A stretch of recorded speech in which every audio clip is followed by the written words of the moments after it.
వివరాలు చూస్తే రాష్ట్రంలో పరిశుభ్రత అనేది కేవలం ఒక ప్రభుత్వ కార్యక్రమంలా కాకుండా ప్రజలందరి జీవన విధానంగా మారాలని ముఖ్యమంత్రి నారా చంద్రబాబు నాయుడు ఆకాంక్షించారు.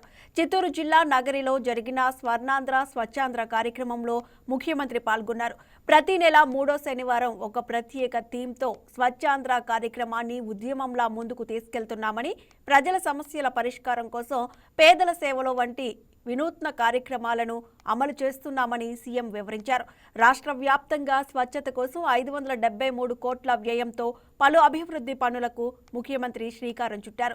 ముఖ్యంగా 510 కోట్లతో 110 ఇంటిగ్రేటెడ్ సాలిడ్ వేస్ట్ మేనేజ్మెంట్ యూనిట్లను ఏర్పాటు చేస్తున్నట్లు వెల్లడించారు.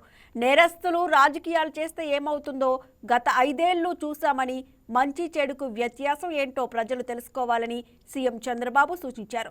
చెడ్డ వ్యక్తులను ప్రోత్సహిస్తే సమాజానికి హాని జరుగుతుందని, స్వచ్ఛమైన ఆలోచనలు ఉంటేనే భవిష్యత్తు బాగుంటుందని అన్నారు. Reskilling, upskilling మాట్లాడేవాడిని.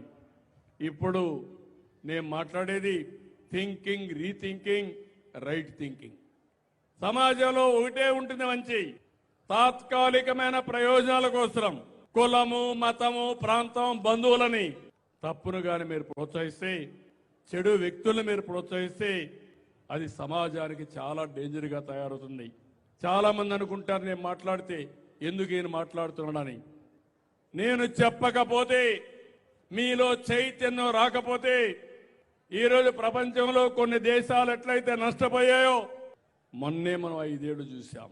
ఆ 5 ఏళ్లు కూడా ఇదే మాదిరిగా పనిచేస్తుంటే ఈరోజు దక్షిణ భారతదేశంలో మనం నెంబర్ 1గా ఉండేవాళ్ళం. ఇప్పుడు లాస్ట్లో ఉన్నాం. నేను అందుకనే మిమ్మల్ని అందరినీ ఒకటే కోరుతున్నా, మీకు పదే చెప్తా, చెప్పింది వినండి. నేను చెప్పింది ఏది రైట్ అయితే ఫాలో కండి.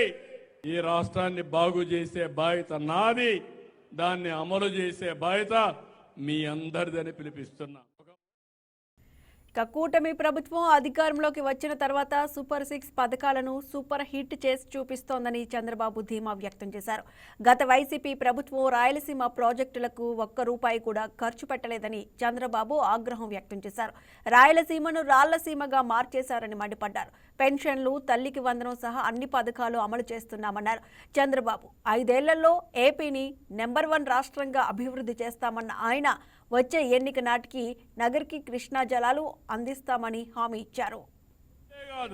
ఇరిగేషన్ మొత్తం నాశనం అయిపోయింది. ₹1 ఖర్చు పెట్టలేదు. రాయలసీమ రాళ్లసీమగా మారిపోయింది.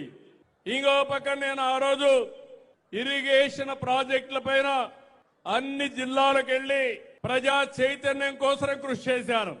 నేను ఆ ప్రయత్నంలో ఉంటే కర్నూలుకు పోయినప్పుడు, నంద్యాలకు పోయినప్పుడు రాత్రి వచ్చి నన్ను అరెస్ట్ చేశారు. అంటే ₹1 ఖర్చు పెట్టలేదు. ఈ రోజు మీరు గుర్తుపెట్టుకోవాలి, ఈరోజు భానుగారు అడిగారు, కృష్ణా జలాలు మాకు కూడా కావాలని అడిగాడు. ఈ రోజు కృష్ణా జలాలు రాయలసీమలో ఇవ్వచ్చని ఆలోచించిన ఒకే ఒక నాయకుడు నందమూరి తారక రామారావు గారు. ఆ రోజే నగిరి, గాలేరు, కర్నూలులో గాలేరు, చెన్నై దగ్గర నగిరి నీళ్లు తేవాలని ఆలోచించిన వ్యక్తి నందమూరి తారక రామారావు గారు. ఆ నీళ్లు మళ్లీ మీకు ఇచ్చే పార్టీ ఎన్డీఏ పార్టీ అని మరొకసారి మీ అందరికీ హామీ ఇస్తున్నా. ఈ రెండే. Please subscribe to YK TV Network. Please subscribe to YK TV. Please watch YK News. Don't forget to subscribe YK News channel.